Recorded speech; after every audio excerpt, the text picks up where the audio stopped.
Glad you can join me for today's Understanding the Times Radio. That was the voice of my guest for the hour, Pastor Brandon Holthouse. And before he joins me, I want to make just a few comments and set the stage. It's been a compelling couple of months here as we wind down 2023. Most thought that the focus of this current year would be, well, there's several options. Digital money. How about COVID round 2? Expansion of the Great Reset. Another dozen issues that we have focused on during the year and previous years would certainly run to the head of the class for 2023. Then out of nowhere came October 7th, 2023, and suddenly the world was on World War III watch. The Mideast was ground zero. Much of the world sided with a ragtag bunch of terrorists and called them freedom fighters because the world cannot see straight, and they consistently call evil good. Hamas has vowed to slaughter Jews again and again and again until Israel is annihilated. And by the way, that has not caused the rabble-rousers to back down. The fact that Hamas and others have promised to kill Jews until there are no more. So one thing is certain, there is a new longing for peace after a couple of months of brutal war. And I want to play one more clip before I bring my guest on. And again, it would be Dr. Mark Hitchcock, and I have so appreciated Mark's weekly updates on YouTube. Just look for Mark Hitchcock or go to endtimes.com. Mark here in 2 minutes is summing up a little bit similar to what my guest Brandon Holthouse said in that opening clip. Israel has had, in its 75-year modern history now, 16 different wars or conflicts. Think about that. That's about one every 5 years. So Israel's modern history is just one long series of conflicts. And then there's ceasefires, and there's treaties, and there's truces. But they never last very long. But notice, as I went through that, they're always mediated or negotiated or brokered by outside forces. But what we see in Israel is just this enduring quest for peace, this elusive phantom of peace. Now, a couple weeks ago, the video that I did was titled War and Peace. And what I've said here today is kind of piggybacking on what we said there. But what we see today, there's never been such an outcry for peace in the Middle East as we see today. I mean, none of these past wars, because we have now 24/7 television coverage. We have social media. There's global outrage and outcry. There's major protests and demonstrations. Millions of people gathering in demonstrations, gathering in Europe, in the Middle East, in Asia, and the United States. We have global leaders all over the globe calling and pleading for a ceasefire.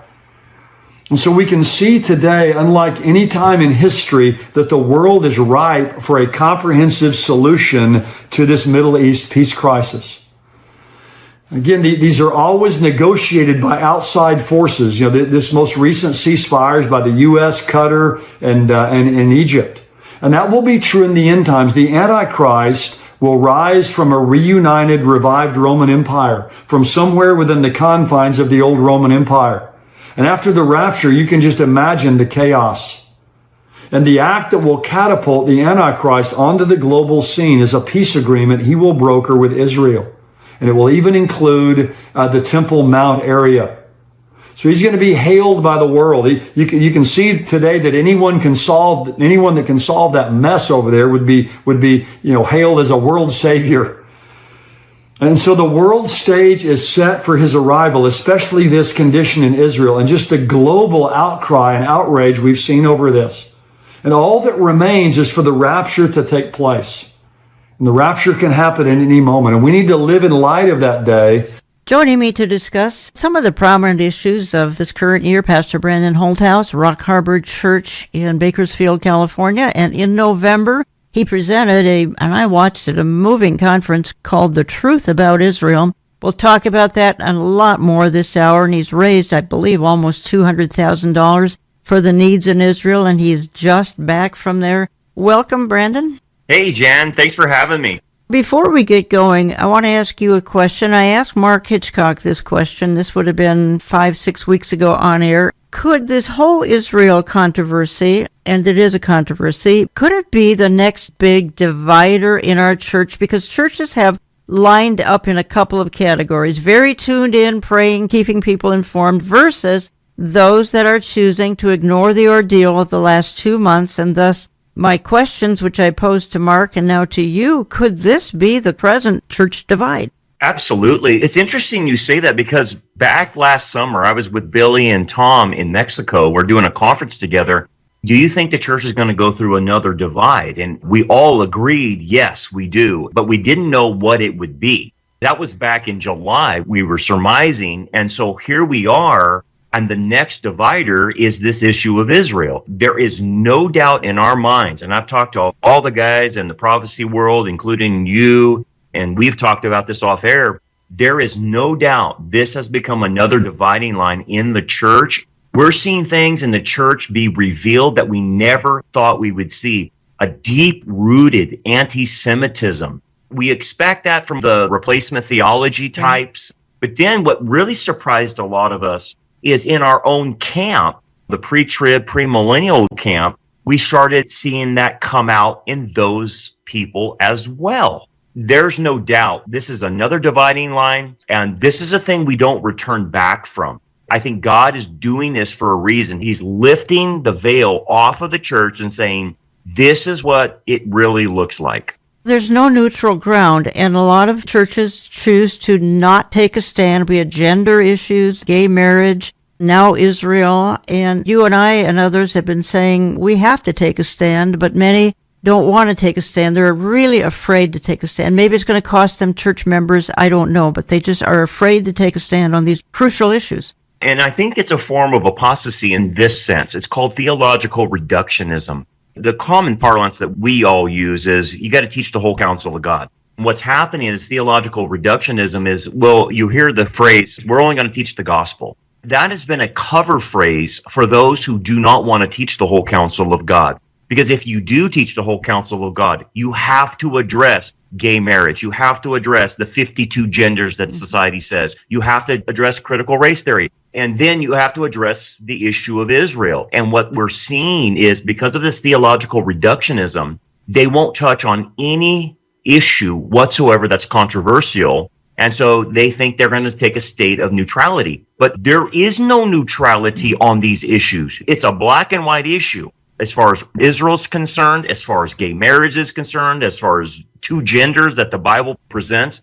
And these cowards think that they can escape into neutrality and not lose their congregation, not lose the money coming into the coffers. Well, they have another thing coming because spiritually they're not preparing people and they're doing a disservice to the believers in the church, and they're going to have to answer for it one day. The problem is the demonic world knows something is going on. They're stirred up, and there's no neutral ground when it comes to the demonic world, so we have to push back. But pushing back on the demonic world, you got to know what we're doing, and being silent. What that saying, silence in the face of evil is evil itself.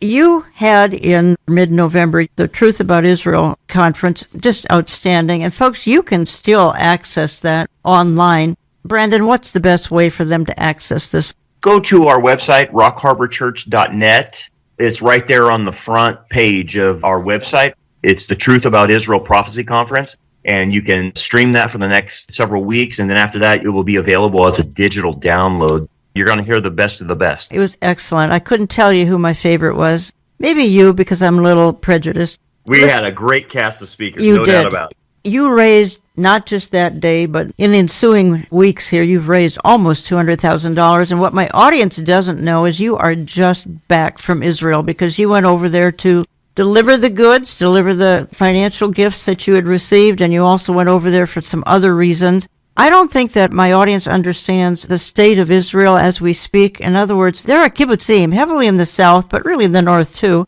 Nothing's being done on them agriculturally. Some of the crops are even rotting because those workers, sad to say, were killed back on October the 7th. And so some are going to Israel. You went over here in the last week or so. Talk to me a little bit about this. So what's happening on the ground there is, like you mentioned, the farms. There's no one picking the crops, no one milking the cows, because a lot of them were killed during what Hamas did. They have a lot of agricultural needs. And so a lot of what we were doing is picking fruits and picking vegetables just to help the food supply in Israel, because that's virtually stopped. And the other thing we were doing is delivering meals to displaced Jewish families. I can't remember the exact number. I think there's been 250,000 or 300,000 displaced families from not only the Gaza, but the northern area. And we were delivering meals to them and meals to the IDF. We were also supplying the IDF with tactical gear that they need and a lot of warm clothes and bulletproof vests. A lot of the reservists don't have bulletproof vests, helmets, flashlights, night vision goggles, night vision sights to help the IDF out. Because the reservists don't have that. And there's like over 300,000 reservists over there that they called back. They have enough for their active military, but they didn't have enough for the reservists. That's what we spent a week doing, is helping these guys. We raised that money, and for example, we bought a whole unit of 160 IDF soldiers rain jackets because it's raining now, it's cold, and they're out there in the weather. And so we were able to purchase that and get that delivered to that troop that needed it. As we did that, it's opening spiritual doors to the IDF and to the displaced Jews, because they cannot figure out, why does all the world hate us, but you particular Christians actually came over here and are supplying us with food, supplying us with clothing, supplying us with IDF needs. Why do you do that? The great thing is we've been able to witness to that. And you were in cooperation with some Messianic believers. Help us understand that. We're in touch with two organizations that we're working with in Israel. One is Merkatz Netiva, and they're a nonprofit organization. They're a Messianic organization. They train their youth in apologetics that when they go into the IDF, they can be witnessers to the unsaved Jewish soldiers in those units. We're working through them, and so what happens is we give the food, and these Messianic believers in these units are the witnessing tool for us in the units, and they explain why we're doing what we're doing. And what's happening is a lot of these IDF soldiers are shook up about what happened.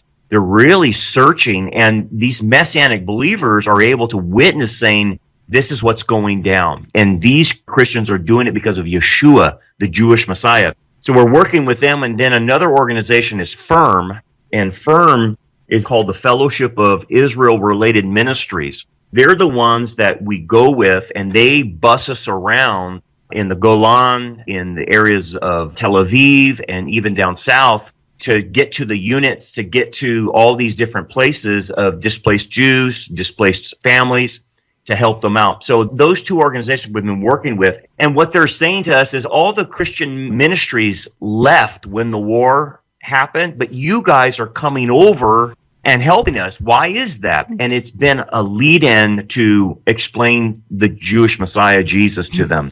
I have said for weeks that God is going to work good out of what Satan meant for evil in the last couple of months now, and I played a clip last week of Amir Sarfati talking about how a new spiritual openness in Israel is happening due to the horrors on and after October the 7th. We all know that the Jewish people are heavily secular. Many are into the mystical, the New Age, which almost anybody over there will acknowledge. Many of them have turned their back on the Bible. Brandon, there was that rock concert in the desert back on October 6th, 7th. They had a giant statue of Buddha. I don't know what they were doing with the giant statue of Buddha, but it was indicative of spiritual vacancy amongst the youth of Israel. I mean, look, they've been pushed to the back of the wall, and all they can do is ask questions at this point. Yeah, as we see the birth pains of what Scripture indicates, Daniel chapter 12 says, the main purpose of the tribulation period is to break the power of the holy people.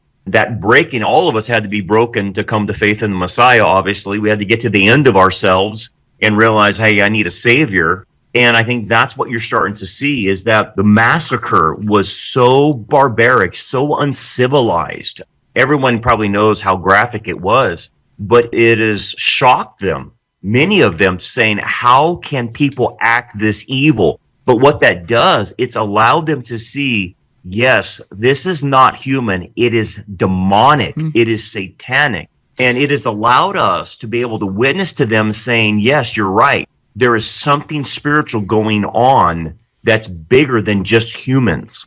And it's led the way of us working through these Messianic believers of saying, do you want to know why Satan has it in for you He wants to destroy you so that you will not be saved, so that God will not make good on his promises to you. And it's opened their eyes. Now, again, it gives them that answer, and they're processing it right now. But the fact that they're processing it now is a big opening spiritually. You're listening to Understanding the Times Radio. I'm Jan Markell. I have on the line from Bakersfield, California, Pastor Brandon Holthouse, Rock Harbor Church, rockharborchurch.net. That's where you can access that wonderful conference I was able to watch, The Truth About Israel, Israel and Prophecy. I'll give you the lineup of speakers. I know it was Tom Hughes, Brandon, it was Billy Crone, David Tall, Olivier Melnick. Am I forgetting anybody? I'm going by memory here. Bill Koenig. Bill Koenig, of course. Great lineup of men who really, really understand the times. But you know, Brandon, what you're sharing with us is so encouraging. And after 2 months of gloom and doom, and that's kind of an understatement, hearing good news is incredibly refreshing. But I've got to bring us back to reality here and have you and I discuss the detractors who are, quite frankly, haters. And in some cases, they're haters in the name of Jesus. There's one fella, I think I'll just play a clip of him and we can talk about it, but a lot of people listen to this Mike Adams, so-called health ranger. He gives me bad health just listening to him. Israel now tells us that after destroying northern Gaza, they now have to go destroy and bomb southern Gaza. And they're saying that that's because, well, some Hamas escaped from the north and they made it to the south. So now they have to just bomb the south into rubble. Look, this is a demolition, pillage, and land seizure campaign by Israel. That's all this is. They're bombing and bulldozing Gaza in order to push out the Palestinians and steal the land and take control over the natural gas resources and oil resources and take the land. That's all this is. It's part of this nefarious aim to achieve greater Israel by any means necessary, and understand that the excuse that they can state at any time is, well, Gaza escaped to X, and whatever X is, then we're going to bomb X. Oh, Gaza escaped to Lebanon. Oh, we got to bomb Lebanon. No, Gaza escaped to Egypt. Oh, we're going to have to bomb Egypt. Gaza escaped to Jordan. Well, we're going to have to attack Jordan or Syria or whoever. I mean, this is insane. Especially when they say, well, Israel has a right to defend itself. Israel has to defend itself by aggressively, offensively attacking Beirut or Cairo for that matter. I mean, this is not defense. This is offense. And it's just intellectually dishonest to claim, well, Hamas might be at the place we want to bomb. Imagine that. So we got to bomb it. We got to attack. Hamas might be there. Hamas escaped there. Of course, Hamas was created by Israel. Netanyahu's government funded Hamas. And now you understand why. Hamas is the boogeyman. It's the boogeyman they need to justify all their actions of aggression against their neighbors. And to slaughter the Palestinian people, steal their land again, and push out the Palestinians, and then claim, victory for Israel. There are others, Brandon. There's Stu Peters. They go on and on and on, these rants like this. What's sad is Christians are buying into them. Christians don't seem to have the discernment to understand that most of what these guys say, it's a bunch of lies. It's unbelievable. My head is spinning after hearing him talk like that. That's just word salad. He doesn't know history. He doesn't know what's going on. So either the guy, Mike Adams, is willfully ignorant or he is evil. I'm sorry. That's anti-Semitism. To state those types of things, which is nothing but a bunch of falsehoods. So either that's willful ignorance or he is anti-Semitic, because they're proliferating on the internet. That's where they prosper. You and I have talked about that. No one holds that guy accountable. That's the problem we've had. They're not at a church. They don't have an authority structure, so they can spout off anything they want on their little YouTube channels, and then all of a sudden they can say crazy things and lead thousands of people astray. This guy's not a pastor. He doesn't know the scriptures, nor does he know the history of the Middle East. And he's just spouting off things he doesn't understand. I think the thing that's been most shocking, Brandon, has been the proliferation and the passion behind this Israel derangement syndrome that has gone on, not just online. Obviously, we've seen it in every capital of the world for the last 2 months. I'm wondering if that caught you off guard, too. It did a little bit. I wasn't suspecting it. I've always known there's an undercurrent of anti-Semitism, but it's like when it happened, they didn't try to hide it. This includes Christians too, which was a little bit of a shocker of how they totally ignored them killing 1,200 innocent civilians and immediately went on the defensive of Hamas and went against the Israel government. And it's like, wait a second, how are you not factoring them putting babies in ovens and cutting people's heads off? How did you miss that one? But I think that goes into a spiritual issue. We got not only unbelievers that have spiritual issues, but we have Christians now that have spiritual issues because of wrong theology that they were taught. Whether they're getting their theology from the internet or some lunatic pastor that's anti-Semitic, I don't know. But I'm shocked of the level of anti-Semitism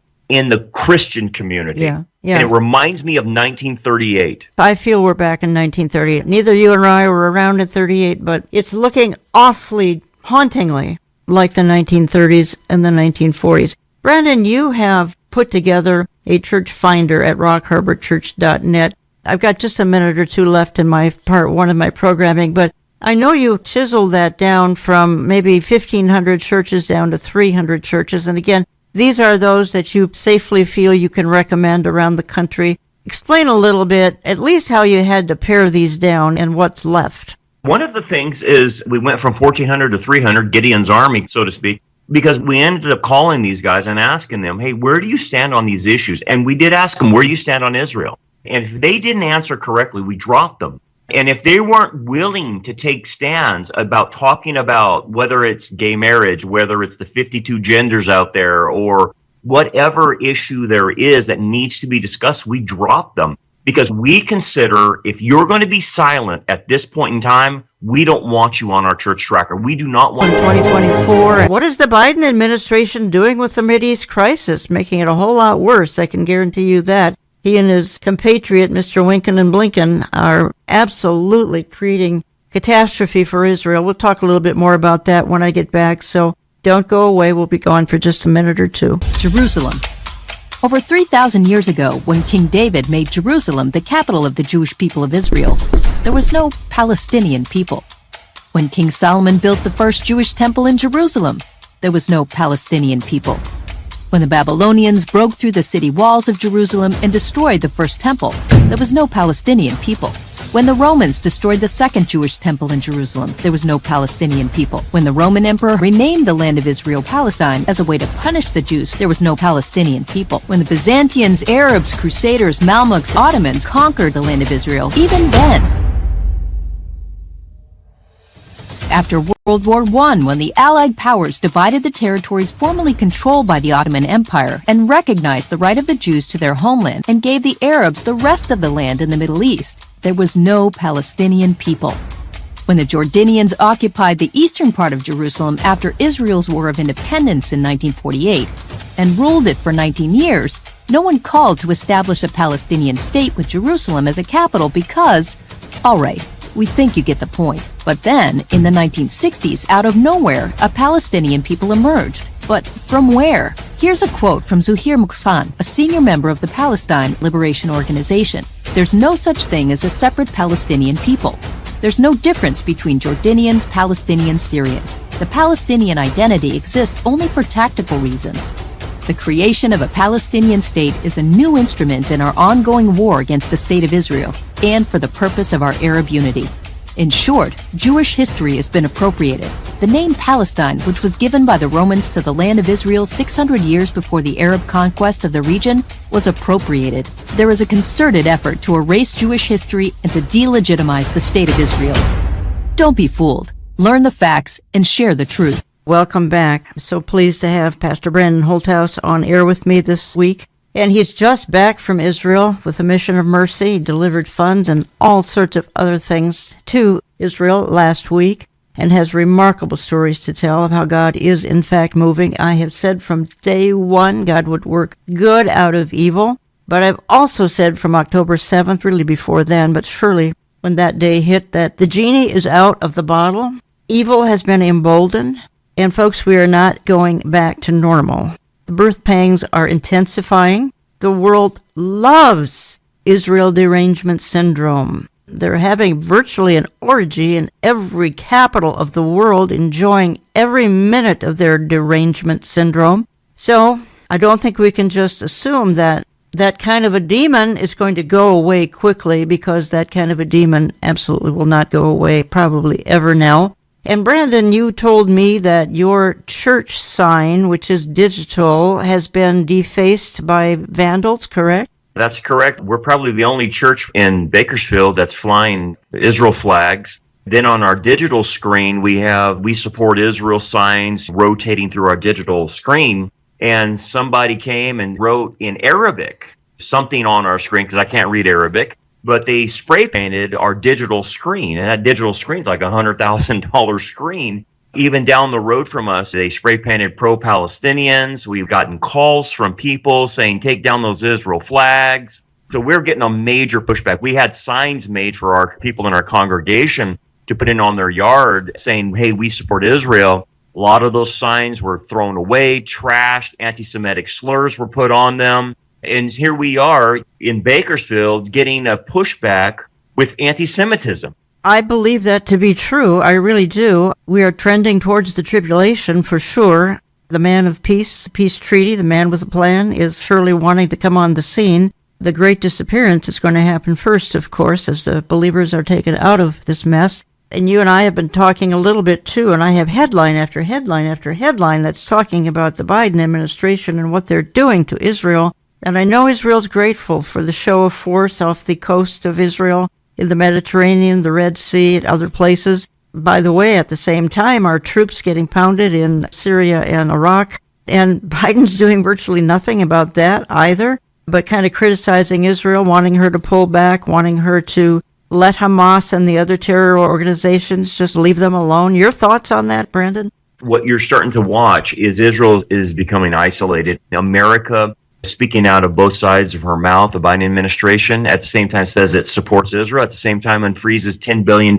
for Iran, who is behind Hezbollah and Hamas. And you're thinking, what is going on here? And then at the same time, Biden administration is dictating to Israel how to fight this war against Hamas and Hezbollah, and telling them, look, if you don't do it our way, we're going to hold back some of the weaponry that we deliver to you, and especially those bunker busters. If you really want to get them in those tunnels, we will hold back on that if you do not do what we tell you to do. And so the Biden administration forced the ceasefire when that should have never happened, and that allows Hamas to regroup and prevents Israel from eliminating Hamas. But the Biden administration doesn't want that. They want a two-state solution, and they want to appease Iran.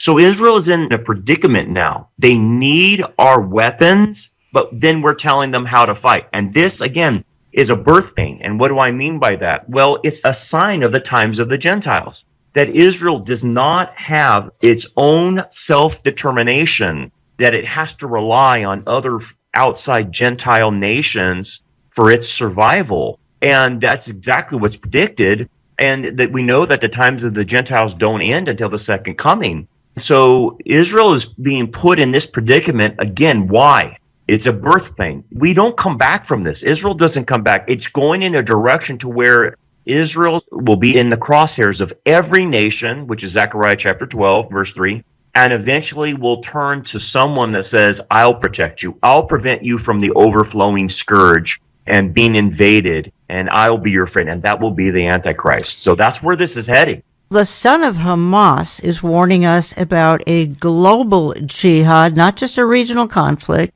a global jihad. And he says, folks, wake up, because if you don't deal with this now, you are next. If Hamas is not defeated, if Hamas is not eradicated in Gaza, we will set the model. We will give the freedom to so many radical groups around the world. And this is just a warning. If you really care for the global security, and I speak as a person who was part of the counterterrorism effort against radical Islamists, if Hamas is not defeated in Gaza, it will inspire many groups around the globe. They will see that few thousands of savages can blackmail the international community, the superpowers, and bring democracies to their knees. Many of them are watching now, and many of them are very happy about how the world is responding. And many of them are satisfied to see the state of confusion and fear and anxiety. This is the time to get united. Because if Israel fails in Gaza, all of us, we will be next. And that's the son of the founder of Hamas, Mossab Youssef. He did convert to Christianity at one time. My understanding is he may have left that now. Your thoughts on that, Brandon? All he's doing, he's warning us of global jihad. Look, you're next. Let Israel do its work for you. And how many times have we heard with Iran saying that Israel's the small Satan and the United States is the big Satan? We've heard that on infinitum. And I think what's going on is a naivety towards Islam. We have been hoodwinked by the radical left saying that this is a religion of peace. It's not, because everywhere we see this religion spread, it takes over in a very hostile way, bringing in Sharia law, violation of human rights all over the planet. The number one persecutor of Christians in the world is Islam. And it's the number one persecutor of Israel as well, because Islam, in its doctrine, holds that it will eliminate the Saturday people and then the Sunday people next. So what's happened is this naivety. Look at immigration in Europe. Islam has taken over London. It's taken over Paris. It's taken over all these different European countries that are now Islamic. London is called Londanistan. I was in Germany recently with Tom Hughes and Billy Crone and Ken right there on your staff. I was in Frankfurt, Germany. I got out of the railway and into the middle of Frankfurt, and all I saw was hijabs and Muslims. I didn't see German people. I thought to myself, what happened? Well, it's called the Great Replacement, what happened in Europe. And what's happening in America is the same thing. We had unvetted people coming in, establishing enclaves and Muslim Sharia law places, and they're virtually taken over. Also, we knew back in the Obama administration that the Muslim Brotherhood had infiltrated into all the way to Obama. And now they're still with us. They're still pro-Hamas sympathizers in Washington, in the Biden administration. Phil Haney uncovered this. Yeah. Jan, Phil Haney was a good friend of mine. He was going to write a book and uncover all of this, and he got murdered for it. You and I had lunch with him a couple of weeks before that happened. Yes, and he was going to reveal this. And so this threat of Islam and a global caliphate is a legitimate threat that I think since 9/11 we've been naive to this. Well, I think the key might be appease. We can appease them. Israel thought that she could appease her neighbors in Gaza and other places. And I am concerned that she thinks she may be appeasing them in Judea and Samaria as well, the West Bank. And that's going to turn out to be another worst-case scenario here. I pray that I'm wrong, but when you think you can make peace with barbarians, you pay a terrible price. Jan, just my insiders on the ground in Israel that I talked to, that part of the IDF, what they're saying is the policies towards the Palestinians and Hamas and Islamic Jihad and all the rest of them have been one of, if we just treat them nice, they'll treat us nice. If we give them work visas and allow them to work in Israel, then that will increase their economics and they won't have the desire to kill us. And it's like, no, you don't understand the fundamental nature of man who is sinful, number one. And then with an Islamic religion that fuels the fire of that, you can't appease evil. Then you have a recipe for disaster. And that's exactly what they were telling me on the ground of the security failure that happened when Hamas attacked. They said it was because of our government's policies towards Hamas, towards the Palestinians, towards Islamic Jihad. To think that we can appease them and then they will act in good faith is crazy. Here's how they do act. This is a clip. Now, the media and others, even some in Congress, have now seen the 45-minute video of the atrocities. This is a couple-minute clip here of those responding to it.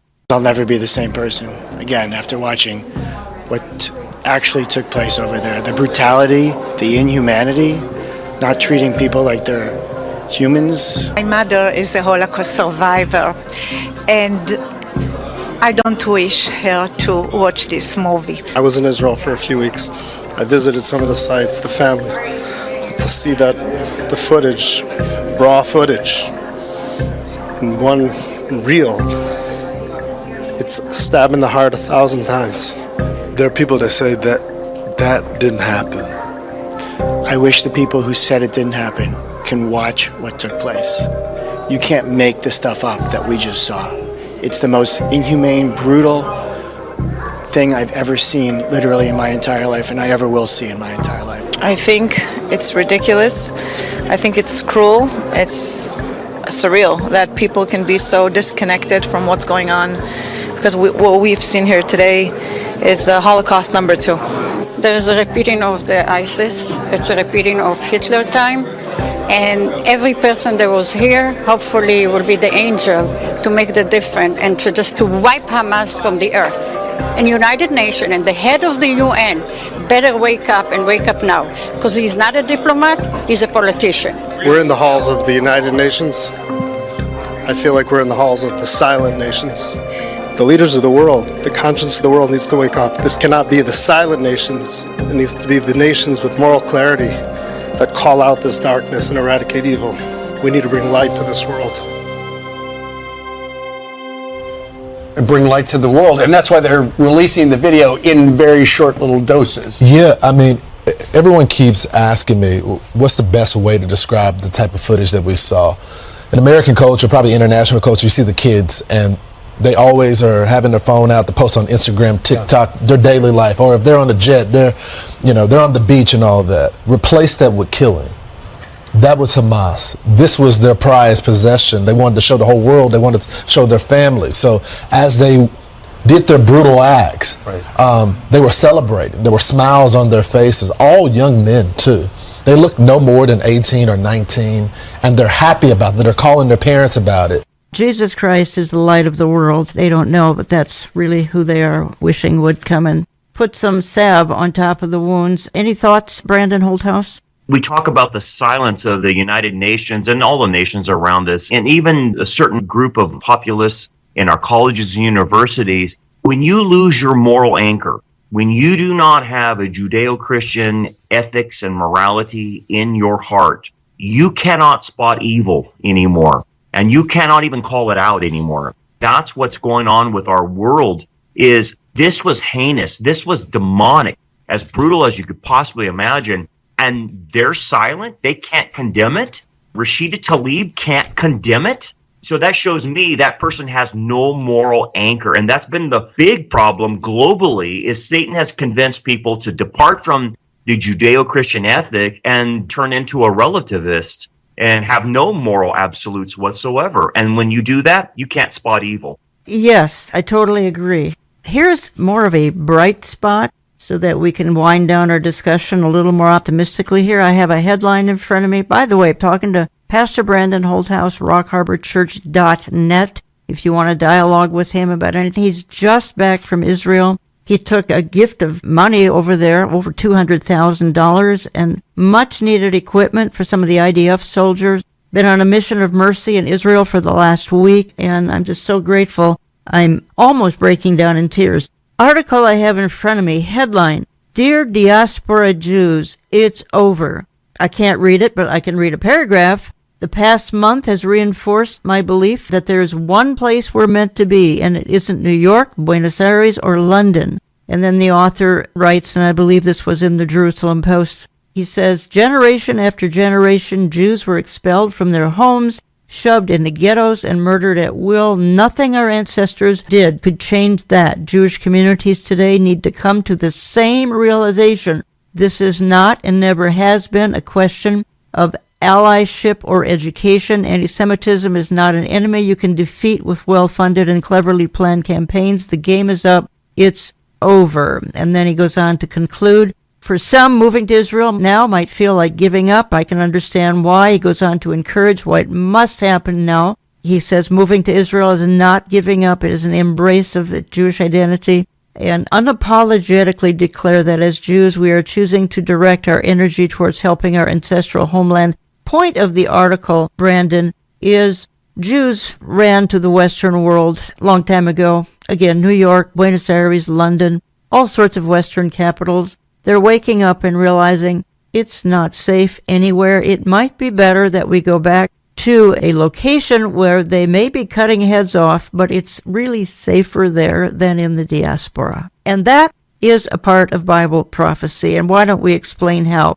It's sad, but you're right. It's a part of Bible prophecy that God is going to call Israel back home. And he has been. We saw the Zionist movement in the late 1800s. But why? So if you look at the history of the Zionist movement of going back into the land of Israel, especially from Europe and Russia, it was because of anti-Semitism, where you had in France the Dreyfus Affair, which showed the Jews living in Europe, these people are making things up because of anti-Semitism. And that started the movement saying that the only safe place that we can be is in our own land, and creating a state of Israel. And then through Nazi Germany and then the Great Replacement with Islam moving into Europe, many of the Jews have left Europe to go back to Israel. Now, the one thing remains. Almost half of the population lives in the United States. Well, if the prophets predict that Israel is going to come back into the land, how is he going to get the Jews living in America back into the land? Because we haven't seen those kinds of levels of anti-Semitism. Well, I think after October 7th, that it was revealed what's really happening in America. And I have a pretty good hunch that God's going to bring back the Jews from America the same way. He's going to allow the cover to be lifted about anti-Semitism, and the safest place will be for the Jews is back in Israel. In spite of tragedies like we have witnessed here in the last few months, that's still the safest place. Little by little, they're coming to that realization. You're listening to Understanding the Times Radio. Jan Markell talking to Pastor Brandon Holthouse, rockharborchurch.net. Brandon, I'm going back to your conference. You had that on November the 18th, The Truth About Israel, and so many outstanding speakers, including yourself. And I opened part 2 of my programming here with a little clip about the history of the Palestinian people. It's pretty short. It began in the 1960s, but you gave a summary of that at your conference, the history of the Palestinian people. And I'm down here to a few minutes. I'd like you, if you could, to condense it and explain how this came about, because Israel, right before she was a nation, her newspaper was the Palestine Post, the symphony was the Palestine Symphony Orchestra, but it was all Jews. So it's really confusing for people. There is no such thing as a Palestinian people. They're Arabs. And what happened is the Arabs rejected the Peel Commissions in 1938, and they rejected the Balfour Declaration that forced them to accept a Jewish state. So because of them not recognizing a Jewish state, they rejected the Peel Commissions. Then Britain tried to work out an agreement that would be acceptable to the Arabs and the Jews, and they couldn't work out a deal with them, so they gave it over to the UN. And so the UN in 1947 recommended the partition plan to create 2 separate states, the Arab and the Jews. The Jews accepted it, but the Arabs wouldn't. They totally rejected it. The UN just did it unilaterally and said, we're going to cut this up, the plan of partition in 1947. They gave 80% of the territory that was the historical land of Israel to the Arabs. And they gave only 17.5% to the Jewish nation. So the Arabs didn't like that, and so they decided to attack Israel in 1948, when Israel that year declared themselves a nation. But in January of 1948, they were attacked. What the Arab leadership had told the Arabs living in this area is to get out, we're going to attack the Jews, we're going to destroy them, and you guys can go back into your territory after the war is done. Well, guess what? The Arabs didn't win. Israel routed them. And Jewish leaders urged Arabs to remain in Israel and become citizens. That's right. They told them, stay here, you don't need to leave. But again, the Arab leadership told the Arabs to leave. So again, they attacked Israel, they failed, and the Arabs ended up with less territory after the war of 1948. If they would have accepted the partition plan, they would have had more territory. But they lost territory in that war. So again, Israel proclaims themselves to be a nation and invited the Arabs to remain in their homes and become equal citizens in this new state of Israel. But they would not recognize the state of Israel. So again, after the war, Israel offered some of these refugees to return upon the condition of signing a peace treaty and accept Israel as a nation. And they would accept 100,000 refugees. And guess what? They wouldn't. This resulted in the confinement of these Arabs in refugee camps. By April 1st, 1950, the Arab League adopted a resolution forbidding its members from negotiating with Israel. So therein lies what created the refugee status of these Arabs. Early 1960s, the Arab coalition hired a public relations firm, Dudley Anderson Utsi, in New York, to change the image from bullies to victim. George Anderson told them they needed to be a victim group and they needed to be perceived smaller and more abused, and made, obviously, the Israelis the aggressors.